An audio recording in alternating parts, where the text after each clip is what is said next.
All right, shalom aleichem, salam alaikum, welcome back.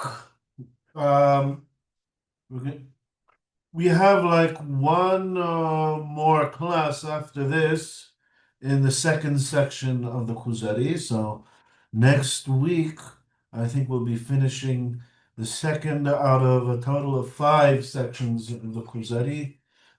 Well, the fifth section deals a lot with esoteric stuff, so I don't know if we're going to get into that at all.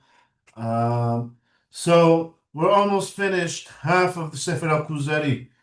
All right. Um, we ended last week talking about uh, the Kuzari. He says this claim seems excessive, almost presumptuous, to say that the Creator is glorified through mortal human beings. Right? How is this that a transcendent God, so to speak, disconnected from our universe, is glorified through actual creation and beings, while Sefer HaKuzari, Rabbi Yehuda Halevi, is saying more precisely through the Jewish people themselves, right? They are, remember, we were talking about Yeshaya and the servant of God, that he carries the afflicted servant, he carries our transgressions, saying that is an allegory to Israel. And he went as far as to say, right, to this day, the civilized world largely affirms that God is eternal and that the world was created, right? And they see Israel and its history as evidence of this truth. The mitzvot that we received, and he was talking more specifically about Shabbat, comes to demonstrate both the exodus from Egypt and God's creation of the world as God as a transcendent God on one hand, and his intervention with human affairs on the other hand through the exodus from Egypt. And we say regarding Shabbat, we say in the Kiddush, Zecher Lema'aseh Bereshit, right? Commemorating the creation of the universe, and Zecher Nitziat Misraim, and also to commemorate the exodus from Egypt. And now we're going to go in this class, we're going to go a little bit more deeper into this Jewish or Hebrew wisdom that the Torah embodies. Meaning, we have the Shabbat that shows the world two things. One, that God is transcendent and he created the universe. And two, that he interferes with human affairs. And now we're going to see how the Torah itself, the laws of the Torah, is kind of bringing down this supernatural wisdom, this transcendent wisdom of God into human affairs themselves. And we're going to see its effect here on earth. So at first, the Kuzzari says this is kind of like a far-fetched claim to say it's a strange thing that the Creator is glorified through mortal human beings.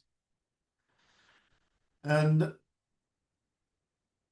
then the rabbi says, well, would it seem strange if the claim were made about the sun, meaning the light coming from the sun, right? It says, we see the celestial beings, we see how great they are, and say, Marabu ma'asecha Hashem, see how great is your wisdom.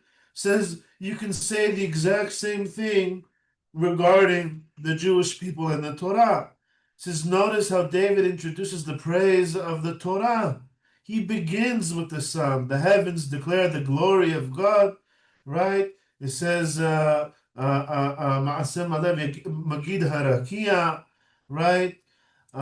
He describes the universality of its light, its purity, its steady path, and its beauty. Only then does he say, right, the laws of the Lord are perfect, right? Torat Hashem Temimah. After he starts glorifying the actions of God by creating the sun and the celestial beings, he goes on to say, look how the law, the Torah, is so perfect. As if he is saying, do not be surprised by such praise, for the Torah surpasses the sun in purity, brilliance, right, reach, elevation, and benefit, right? The Torah is, we could think of it as an intellectual slash spiritual light. And so its effect surpasses the sun by far as a physical light. Right? Without Israel, there would be no Torah. The proof of divine presence is not eloquent speech, dramatic gestures, or emotional displays devoid of action. Right? When he's talking about eloquent speech, he's kind of hinting to what Islam says regarding the Quran, which is the most beautiful speech that there can be. It says, or dramatic gestures, emotional displays devoid of action, right? Where is the proof of the divine presence of God?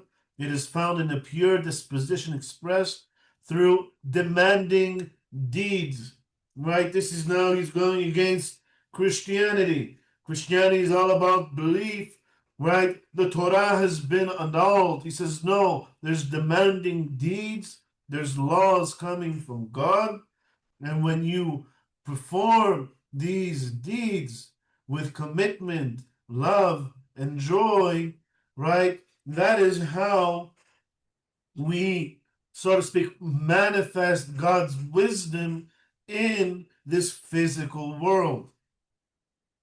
So it is found in the one who, wherever he lives, longs to ascend to the chosen place 3 times a year, joyfully enduring a hardship and expense. Right? It's not easy to come to Israel. It's not easy to live here. Yet we do it faithfully. It is found in faithful observance of tiths, right? The Ma'aser. There's Ma'aser Rishon, Ma'aser Sheni. There's a 7-year cycle, at the end of which there's the sabbatical years, right? But every year in that cycle has a different Ma'aser that you need to donate and give. Festivals, offerings, charity, and restraint from labor. Right? Once a week and 1 year, every 7 years. Not as personal inventions, but as divinely measured commands. These laws were not left to human speculation, because no person can accurately determine the proper balance of social, economic, and spiritual life. Right?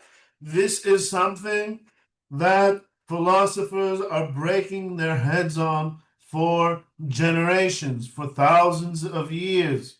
Right? How do you balance ethics and economy and spiritual life and social life and politics?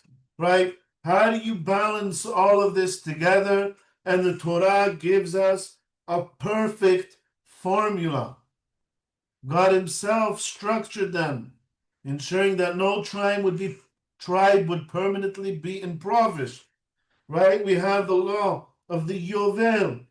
Right? Every 7 cycles of the Shemitah, on the 49th year, there's then a 50th year called the Yovel, where the economy hits the reset button. So if someone sold his house, right, that's it. He's not his descendants after him aren't going to be impoverished because maybe their father made a bad real estate deal. At the end of the 50 years, they're going to hit the reset button. Slaves will go free. People go back to their inheritance, their original lands. Lands are only sold up to 50 years or up to the 50th year. That property would be restored in the Jubilee, that's the Yovel, and the social equilibrium would be preserved. Anyone who studies these systems carefully, whether it's the economic system or the judicial system or the political system, all the laws concerning all of those different systems that society needs to function, right, we'll see that they could not have originated in human design. In the next section, he's going to go more deep into that. It says, well, who would have put this system together? Could it have been a king? It says there are laws limiting the power of the king. Could it have been the judiciary? No, because there are laws limiting the power of the judiciary, of the judges. So who could have put these laws together? So he says, anyone who studies these systems and these laws carefully can see that they are not of a human origin. There is not one human that has that gets more benefit out of the laws, no position over another.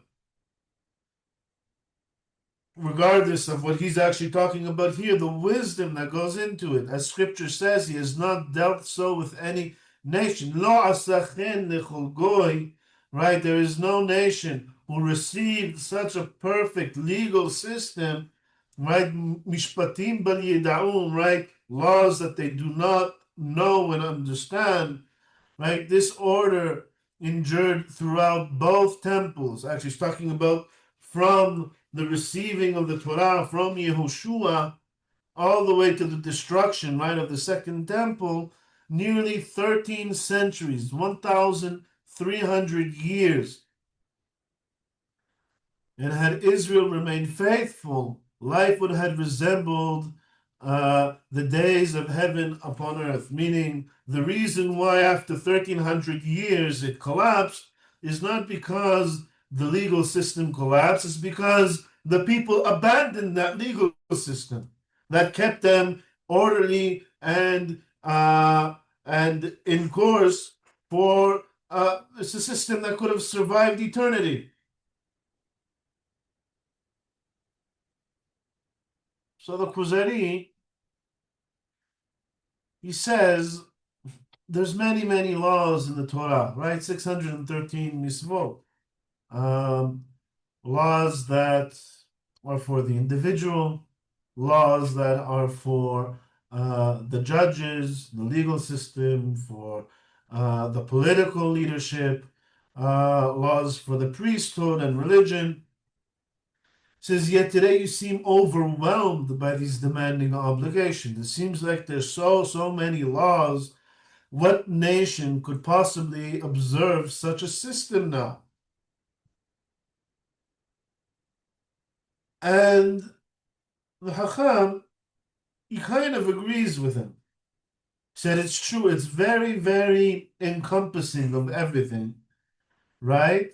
And it is very demanding. 613 misvot, right, isn't something simple. He says only a community whose constant guardian and guarantor is God himself could live under such demanding laws. So it's right, you're right. It's not for everybody. Not every nation can keep a Torah of 613 misvot, right? 613 misvot, those are just, the general misvah. Each one could have a whole book on the halachot that are derived from that misvah. Joshua already warned the people, you cannot serve the Lord, for he is a holy God. Says, don't think you can just approach God, yourself and figure out how to serve him, if not by his dictates. And yet, despite the standard, the people observed the law with extraordinary care.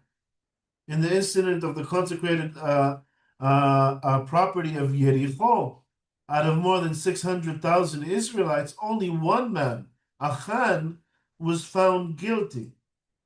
It says God gave a decree. Once they conquered Yericho, all of Yericho is cherem. It's consecrated to God. Nobody was allowed to touch anything and take any bounty from the city of Yericho. And we see that the entire nation, except for one person out of 600,000, one person took something for himself and he was found guilty. And the punishment followed immediately. just as it did in the case of Miriam, who was struck with leprosy. Now we're going to get into this this punishment of leprosy that was very, very uh, um, it was felt immediately back then on anyone who transgressed certain misvot. All right, but the idea is there's this hashgaha peratit. There is this providence, this divine providence, to make sure, right, that when we transgress the Torah, we pay for it right away, and it doesn't accumulate over time. Uzzah, Nadav, and Avihu, and the people of Bet Shemesh who were punished for gazing into the ark, right, when the ark of the covenant fell into the hands of the Pelishtim, and then it was sent back. The people of Bet Shemesh who gazed upon it, they were punished for it right away. One remarkable feature of divine justice was this: the lesser transgressions manifested themselves externally in houses or garments, while more serious sins affected the body itself.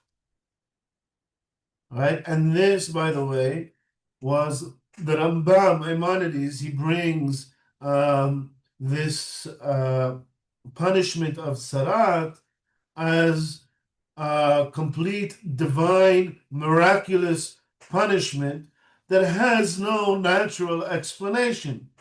Right? Someone speaks Lashon Hara, and then he starts getting leprosy either in his house or on his body.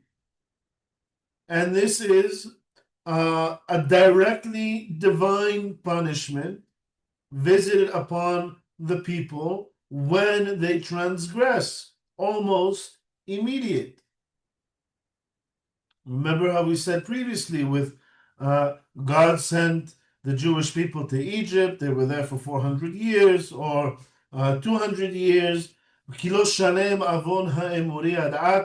the Amorites, who we need to conquer when we come back to Israel, their transgressions didn't reach the threshold yet of being punishable by complete destruction.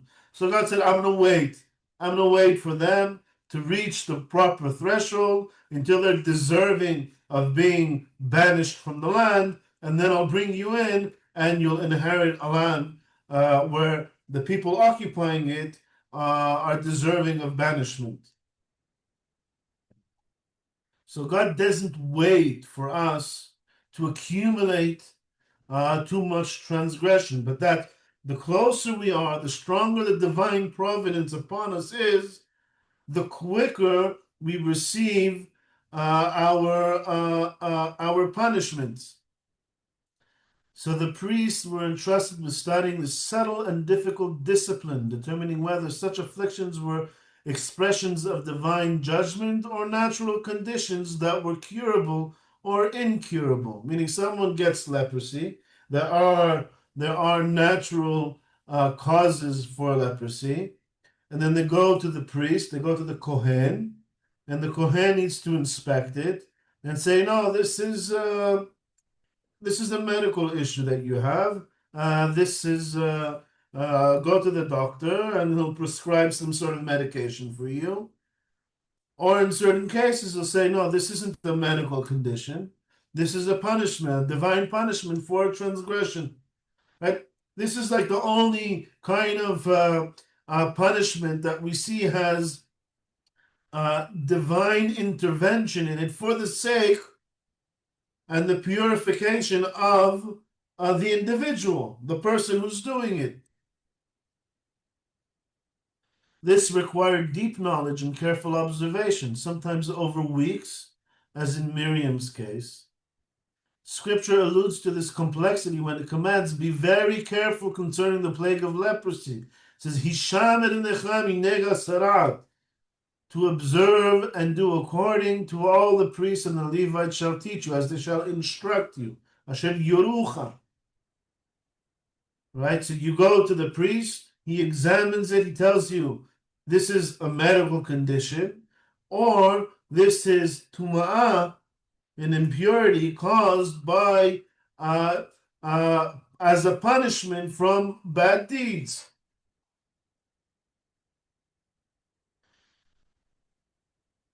So this sarat that we see in the Torah is it's a very weird kind of phenomena.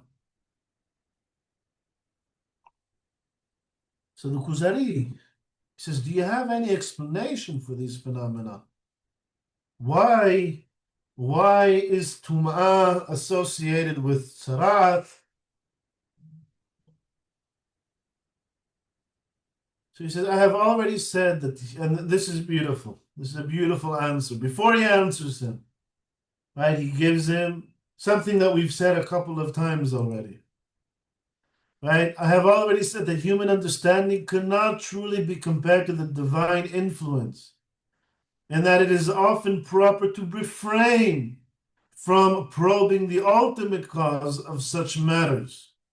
He says, first of all, I'm going to approach this question with humility. All right? God's, or we'll say human intellect, is limited. We can't understand everything. We can understand the reasoning behind all of God's commandments, presuming that we can understand the ultimate reason and cause behind every one of the mitzvot and the entire Torah, would be assuming that human intellect can understand God's mind. Says, so first of all, before I propose any answer, I want you to understand that I am speculating here, and I don't want you to think that this is the ultimate cause. This is, at best, my understanding. Still, without claiming certainty, I will suggest the following. So this is what I think, says Rabbi Yehuda Halevi. Afflictions such as leprosy or bodily discharges sometimes arise from contact with death. The corpse represents the highest degree of lifelessness, right? So tum'ah says what? It says there's different levels of tum'ah, impurity. And it says avi avota tum'ah, the highest level of tum'ah is tum'at met, tum'ah that comes from a corpse. And so he's speculating that all of Tum'ah is somehow associated with death or loss of potential for life, right? Like the bodily discharges, right? It's the seed that could potentially create new life, a new human being. A leprous limb is in effect a part that has lost its vitality. The same applies to lost seed, which contains the potential for human life. Its loss stands in sharp contrast to living, breathing existence. Because of this latent vitality, such losses primarily affect refined and sensitive souls, those inclined towards the divine prophetic vision and elevated imagination. Let me explain kind of what he's saying. He says Tum'ah and Tahara are associated with a life and death or lost potential for life.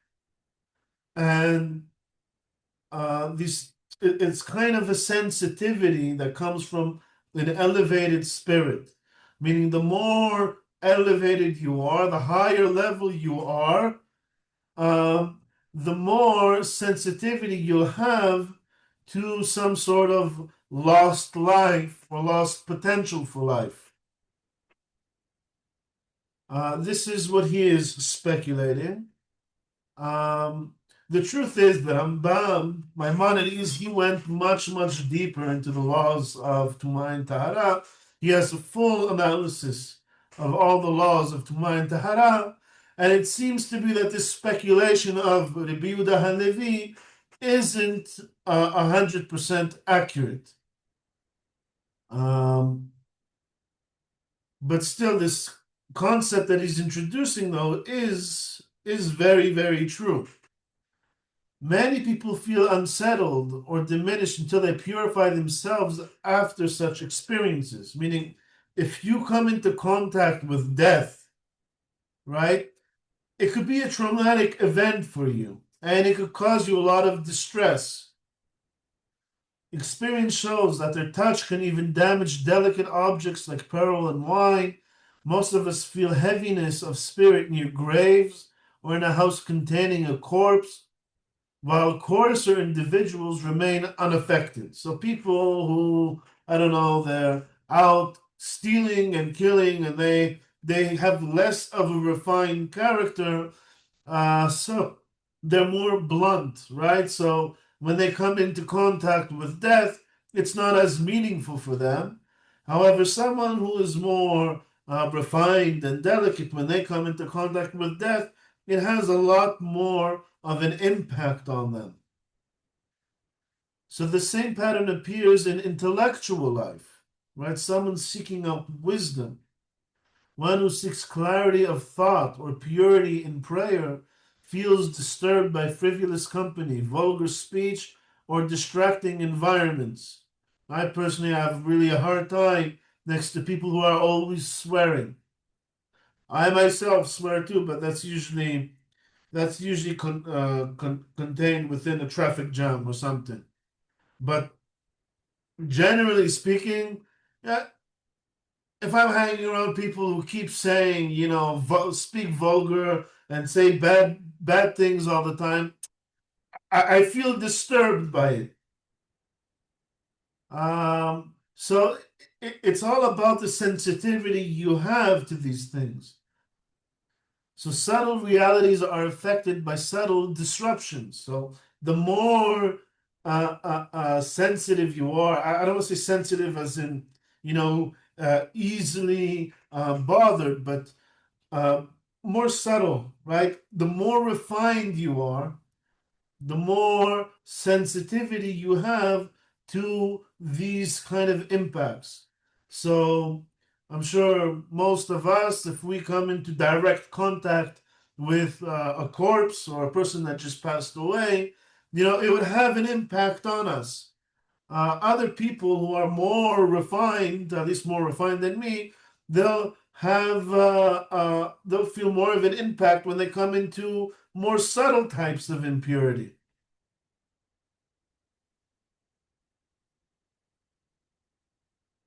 Is this understood so far? Any questions? It makes sense what you're saying. I understand it. Okay, excellent. So that explains why the physical source of life, human seed, creates ritual impurity, even though it is essentially spiritual in nature, right? It has the potential to create life. This loss of life now, while subtle, it creates some sort of impact on a person's, we'll call it intellectual/spiritual state. While other bodily extractions do not, meaning someone has took a number one and number two doesn't cause any impurity, despite being far more repulsive in smell and appearance. I would now like to understand the meaning of leprosy that appears on garments and houses. Okay, so you say, yeah, what you're saying kind of makes sense.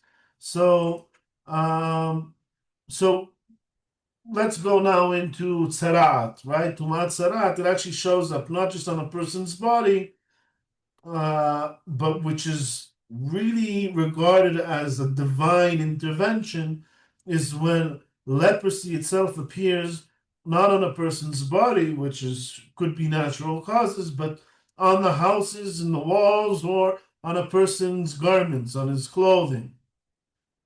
So he says, as I explained, one of the defining features of the Shekhinah is that within Israel, it functions like the life spirit within a living body. Its presence infused them with a kind of divine vitality, bringing radiance, beauty, and clarity into their souls, right? So the Shekhinah itself, when it's present with us, or say, as it is more present with us, so it brings more wisdom to us, more life, or call it a deeper level of or sense of life, a higher level of being, right? Brings radiance, vitality, beauty, and clarity to their souls, their bodies, their character, and even their homes. When that presence withdrew, their intellectual sharpness declined, their physical condition weakened, their vitality faded.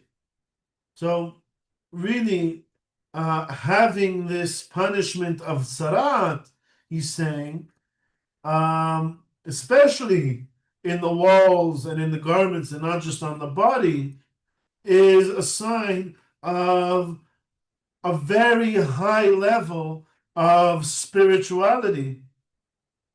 So that, and it's also, it comes directly from the Shekhinah, meaning it is directly associated with God's divine providence. So having these punishments or these phenomenon abundant back then really means that we were on a very, very high level. Today, we don't have it so much. God isn't intervening directly in our lives as much because we have this kind of disconnect or a much lower connection with the Shekhinah than we did back then.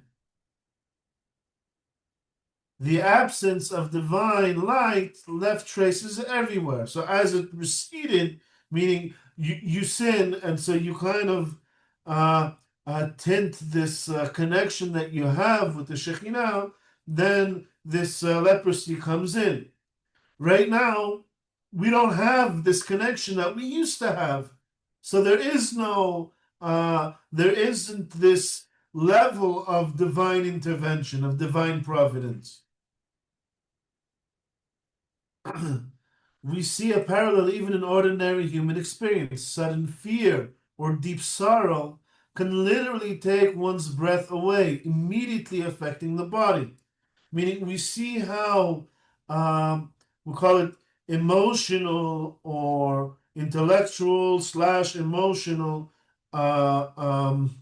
events can have a direct effect on a person's body. Right? Someone's breath is taken away out of fear, or he's shocked. At times, sensitive individuals, right, especially women or children, may develop visible marks or discolorations under emotional stress. Things happen to their physiology caused by psychological things. These were often attributed to supernatural forces. In the Hebrew, he actually says demons. Meaning, there is no real such thing as demons, right? Both Rabbi Yehuda Halevi and Maimonides completely reject the idea that demons and witchcraft is something real. But he says, when sensitive people start to manifest physiological effects of psychological things that happen to them, people started associating it with their being cursed or with demons. It says, but in truth, both physical and psychological illness can be triggered by exposure to death, trauma, or intense emotional shock. Right? These are all physiological effects of some sort of trauma that you experience.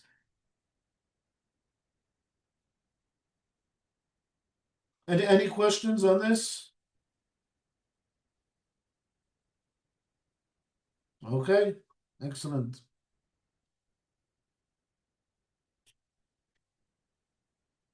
So the Kuzzari, I see now that your law encompasses deep and unusual forms of knowledge, right?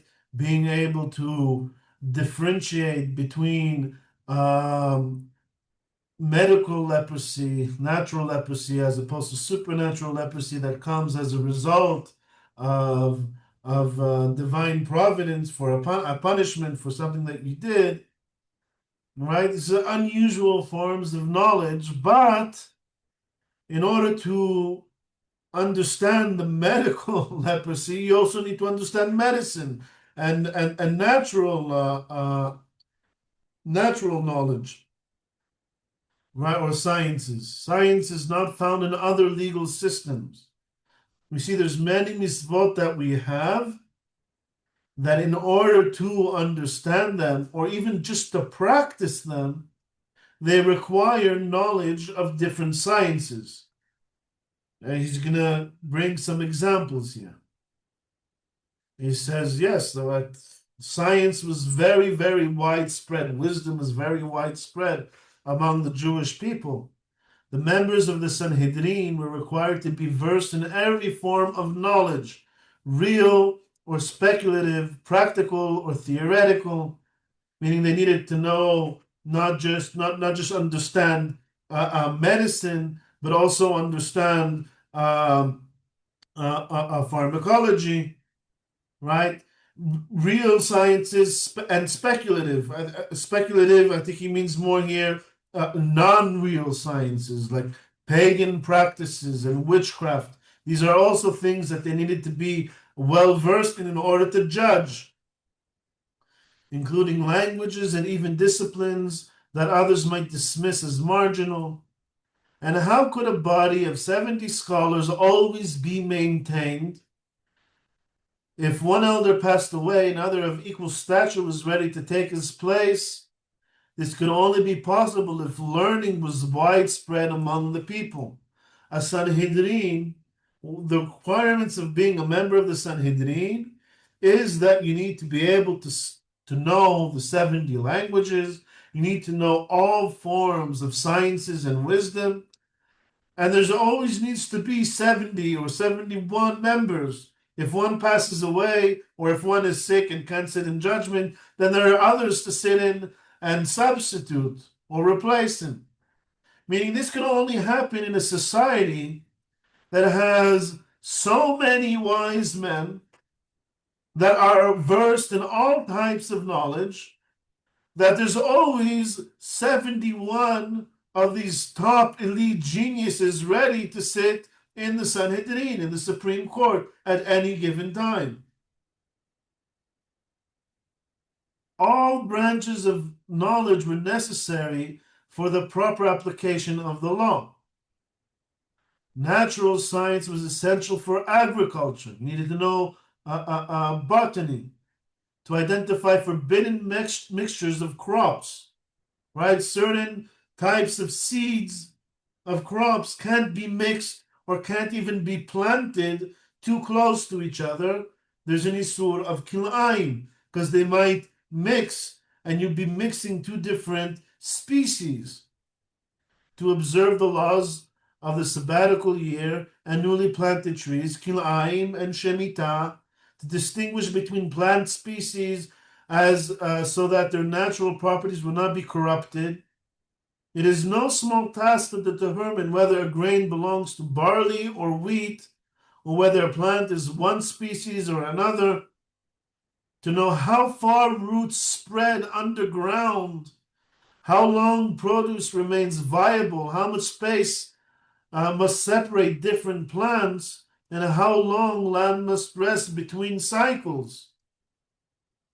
Meaning you need to understand weather conditions, you need to understand what goes on underground with the roots, to understand if a certain grain belongs to one species or another. Similarly, zoological knowledge was required to distinguish between animals, also for the sake of kilayim. But we'll see also anatomy of the animals' bodies, especially to know which carry poison, which do not, and to identify injuries that render an animal unfit for consumption. We have hilchot under hilchot kashrut, right? You have shechita and you have terefot, right? Terefot means if an animal has an injury that that he won't be able to survive a year with that injury, then that's called a terefa. So they needed to understand the Chachamim, they needed to be certified vets in order to understand if a certain injury in an animal will cause it to die within a year or it's something that he can heal from. This field is even more complex than what Aristotle wrote on the subject, meaning the Hachamim, even before Aristotle, we have Ilchot Terefot already set out, and we know which Terefot. You just open the Mishneh Torah, read Ilchot Terefot, and you'll know what kind of injuries will prevent an animal from surviving. Concerning fatal injuries and avoidance of carrion, what little of this knowledge has survived is enough to astonish us. This is a lot of our wisdom, our national wisdom that we had back when we were a priestly kingdom, right? A lot of that knowledge has disappeared, but the little that survived on is enough to be astonished by the wisdom in the Torah. None of this can be deduced by human reasoning alone. It demands instruction grounded on divine guidance. The same is true of astronomy. This is one of my favorites. The calculation of the calendar is only one result of a much broader knowledge of the movements of the heavenly bodies. The precision of the Jewish calendar is well known. Despite the small size, humility, and dispersion of this people, their institutions were remarkably refined. The calendar based on lunar cycles transmitted through the house of David, it is extraordinary. Centuries have passed without a single error. All other calendars had to be readjusted. For thousands of years, we're relying on the same calculation, and our calendar is still 100% accurate. By the way, I have a class on calculating the new moon and how to design the calendar, or how to any year figure out the calendar of that year. And it's all math in Ilchot Kiddush HaChodesh. By contrast, Greek and other astronomical systems required periodic corrections. Had even one foundational rule been flawed in our calculations, the accumulated discrepancy between lunar conjunction and visibility would have long since been catastrophic. Meaning, if we were off by even 1 second in the cycle of the moon, right, today we have NASA with advanced technology that can calculate, right, the exact cycle, the orbit of the moon around the Earth, right? But we didn't used to have these laser beams, and we didn't used to have a mirror placed by men on the moon in order to bounce that laser beam back. We had a tradition of the exact, precise length of the orbit of the moon around the Earth. And if we were off by 1 second, then our calculations wouldn't hold today. It means every month it would be another second. So after 2 months, it would be 2 seconds. After a year, it would be off by 12 seconds. Right? After 1,000 years, it would be 12,000 seconds. That's a big difference. It would accumulate from year to year or from month to month. But the precision is so accurate that we can still predict to the second when the new moon is going to be today, counting back over 5,000 years. It is therefore beyond doubt that our sages were deeply familiar with solar and lunar motion and astronomy as a whole. So we went into zoology, medicine, botany, like biology, right? Music, too, was once a point of pride. Song was entrusted to the most distinguished group among the people, the Levites. What was the Levites' job? Was to sing and to play harps and musical instruments in the Mikdash, right? They were set aside basically for that, who employed it in the temple and at sacred times. They were supported by tiths. They lived off ma'aseh. They were set aside to study and practice the science/art of music, having no other occupation. As an art, music is universally esteemed so long as it is not degraded, right? If you don't have singers singing all sorts of vulgar songs, right, that's completely degrading the art of music. But if you have people like David and Samuel, right, prophets and wise prophets and wise people studying the science of music and mastering it, it's a whole other level of music. Do you suppose they understood it poorly? And what do you say of Solomon? Did he not, aided by divine wisdom, intellectual clarity, and natural insight, master every field of knowledge? People from across the world traveled to him, even from distant lands, to absorb his learning. Says he knew Sihad de Kalim. What is Sihad de Kalim? He understood botany, the trees. He understood. People think that these verses mean that he was able to speak to trees and to plants and to animals. Sihad de Kalim and Sihad, it means that he understood the wisdom of the trees and the animals. And people would travel, kings and queens from all over the world would come to Shlomo HaMelech to hear his riddles and his mishalim and his wisdom.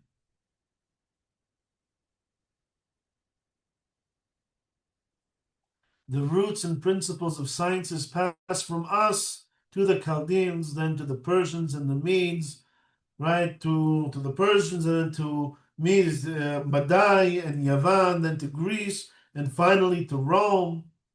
Over time and through many upheavals, their true origin was forgotten, and they were attributed to later cultures, right? So we talk about Greek philosophy. Where did the Greeks learn their philosophy from? Well, it's really only when they came into contact with the Persians that they really started to develop their philosophy, and only for that period of time.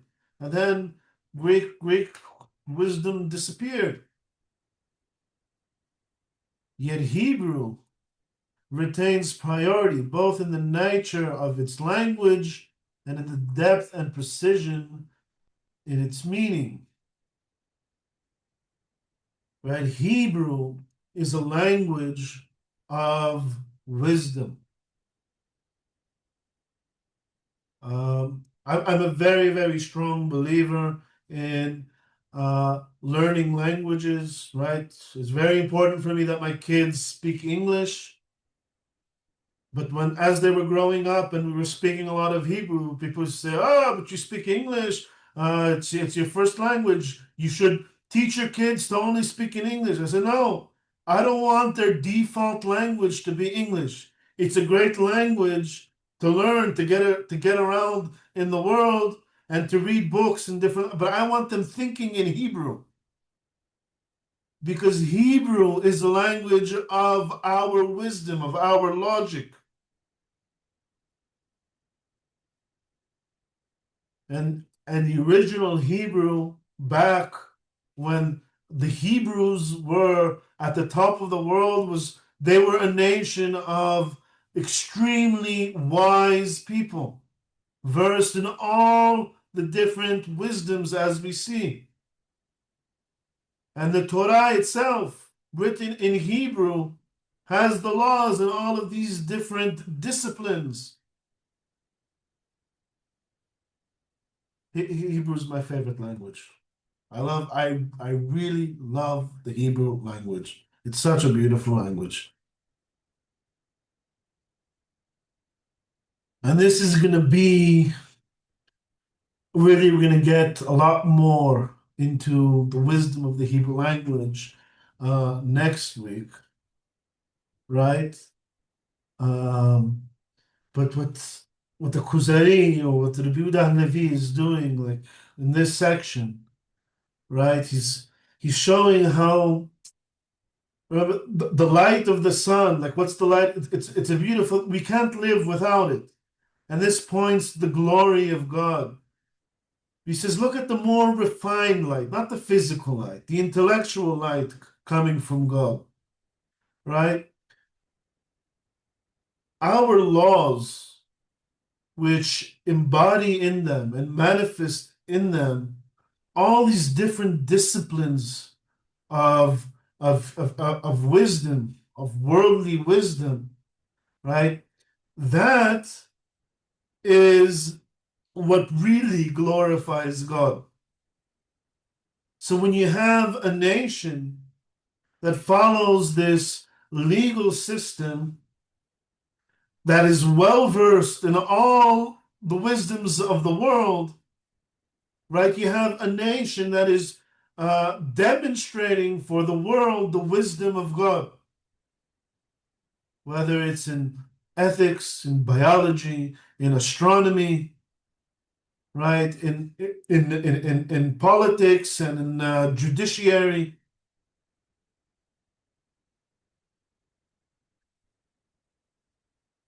And the language of this wisdom is Hebrew. All right? And so now the Kuzari is asking, is Hebrew truly superior to other languages? Do we not plainly see that other languages or tongues are more developed, richer, and more refined? And it's true, people, when they start studying, when they started studying Hebrew, not people today learning Hebrew, but when Hebrew was being revived, the Hebrew vocabulary was very, very poor compared to other established languages at the time. We're talking about like 200 years ago. So he answers, we're not going to get into his full answer, and the whole next section, next class is going to get a lot deeper into Hebrew. This is just like a preview for next week. So it says Hebrew shared the fate of its people. As they declined and were dispersed, and language too diminished. But judged historically and conceptually, its original form was most elevated. He says, you're talking to me now, just living like 900 years ago, right? Over 1,000 years after our exile started. And even 200 years ago is almost 2,000 years after the exile started, right? And so we were talking about how the wisdom of the Hebrews was kind of lost over time. The wisdom of the Hebrew language itself also diminished over time. But as we come back and practice Hebrew, we revive the Hebrew language. We also revive its vocabulary. And we have books like Sefer Iyov and the Torah and the entire Tanakh written in this beautiful Hebrew. And we have now the Academy of the Hebrew Language, whose main purpose, sole purpose, is to investigate the Hebrew language. And by the way, we're talking here about the Rabbi Yehuda Halevi, one of the greatest poets living in the time of the golden age of Spanish Jewry, where you have him and Ibn Ezra, Rabbi Avraham Ibn Ezra, Ibn Geviro, these great poets, and they themselves were investigators of the Hebrew language. And they already prepared a lot of the foundation for reviving the Hebrew language. Right? But just as the people kind of dwindled and diminished, right? Our wisdom was lost, so too the Hebrew language kind of went down in its prominence, and the knowledge of the Hebrew language was also becoming forgotten over time. But now we are recovering a lot of that lost wisdom, primarily the Hebrew language. And let's just read this. The Hebrew superiority, right, of the language becomes especially clear when we consider the people who used it during the age of prophecy, right? If we're talking about prophecy being super rational, meaning human rationality has its limit. And in order to reach prophecy, first of all, you need to master all the sciences and human rationality as a gateway to go into the metaphysics, what's beyond, right? All these prophets and their prophecies were all in Hebrew. So just consider the people using this language to understand how great this language is. And we'll stop here for today. And next week we'll get a lot more into we'll start from 68, right? This paragraph from next week, and we'll go deeper into the wisdom of the Hebrew language itself. All right. Any questions, comments, insights anyone would like to share? Yes. Are we going to cover, or are you going to cover the mystical part of the Kuzari or no? I'm not sure yet. You mean the fifth section? Yes. We'll see. Oh, I think there's still a lot to cover before we go into mysticism. okay. תודה רבה. Okay. All right, but we'll see how we do when we get to the That fifth would be section. so nice if we could, but if not, I understand. Thank All you right, more. maybe we'll touch upon it. By the way, the fifth section is where the Yehuda Halevi starts dealing with what's called Sefer HaYetzirah, the Book of Creation. Right? Has anyone read or even just the first paragraph of the Book of Creation? So, this great book of creation, the foundation of all of Jewish mysticism, it starts off by saying that there are 32 pathways of wisdom, right? Lamed, Bet, Netibot, Chokhmah, and it says, and these 32 pathways, they're divided into, it calls it the 10 Sefirot. We'll discuss what that means soon. And the 22 Otiyot. So what is that? Aleph Bet and amazing. Exactly. The Hebrew language has 22 letters, and the Sefirot, according to Sefer HaYetzirah, isn't what we think of Sefirot today, Kabbalistic Sefirot. It's the 10 digits, right? From 0 to 9. The So it says binary system, 10 right? digits and 22 letters. And then he expands on the different types of letters. There's 3 letters that are called Amot, and there's 12 letters called Peshutot, and 7 letters called Kefulot. And even Maimonides' first book on philosophy, right? What was this? It's called Biur Melechet HaHigayon, right? It's his treatise on logic. All starts with understanding the structure of the Hebrew language. So whether it's Sefer HaYetzirah or philosophy, really, if you really want to learn wisdom, the proper way to do it is to learn Hebrew and learn the structure of the Hebrew language, learn the vocabulary, learn the dikduk, and that's really the path. And then you learn how to read the Torah, like really read the Torah. So here, I already gave you a little preview into the fifth section of Sefer HaYetzirah, the basis for all of Jewish mysticism. תודה רבה. Can I ask one more question in regards to that part? Of course. Yes.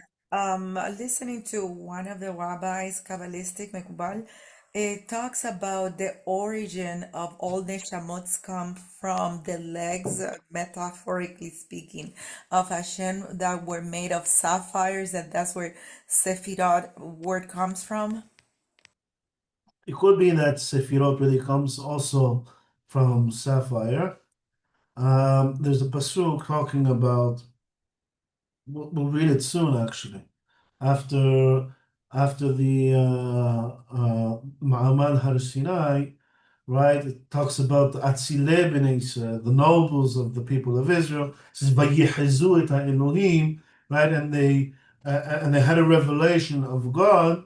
It says V'tachat raglav kima'aseh livnat hasapir. It says, and under his legs is something like the sapphires, right? Yes, there. What exactly does that mean? That's a whole class in itself. That's already going into mysticism. I really, really suggest focusing on the basics, slowly, slowly. Rabbi Akiva, one of the greatest Chachamim, right, that ever lived. All of the Torah as we know it today is attributed to Rabbi Akiva, right? How did he start? He sat 40, down with the children to yes, learn the Aleph Bet. yes, 40 So the years. Aleph Bet of studying Torah is first of all learning the Aleph Bet. Learn the letters, learn the proper pronunciation, learn the dikduk, learn how to read the words, right? Learn halacha, learn the scripture, the peshat. Then there's the midrash, and only later go into the real deeper mysticism. Any other questions, anybody?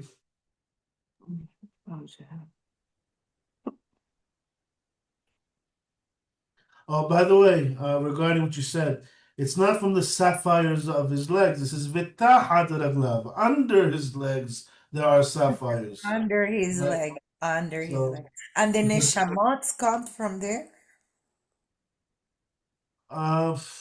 that's beyond me. So there are Anyone else? All right, so inshallah, we'll see you all next week.